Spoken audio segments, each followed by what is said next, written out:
দিদি নাম্বার ওয়ানের পাশাপাশি এখন হুগলিরও দিদি নাম্বার ওয়ান রচনা ব্যানার্জি।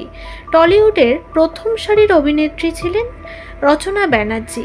তারপর পা রাখে সঞ্চালনার হাত ধরে ঘরের মেয়ে হয়ে উঠেছে অভিনেত্রী রচনা ব্যানার্জি। 3 মাস আগে থেকে শুরু হয়েছিল তার রাজনীতির পথে পা চলা। বলেছিলেন মমতা ব্যানার্জির রিকোয়েস্টে রাজনীতিতে নামছেন তিনি। লোকসভা ভোটে লকেটের বিপরীতে দাঁড়িয়ে হুগলির সাংসদ তিনি। জেতার আনন্দ ভাগ করলেন তার একমাত্র ছেলের সঙ্গে। ছেলেকে নিয়েই তার জীবন বারবার বলেছেন অনেক অনুষ্ঠানে রচনা ব্যানার্জি। তাই তো ছেলেকে নিয়েই আবাসনের নিচে মেতে উঠলেন নায়িকা। সে ভিডিও শেয়ার করে লিখেছেন, দর্শক সারা জীবন আমার পাশে থাকবে এভাবেই, আমাকে ভালোবাসবে তারা এভাবেই।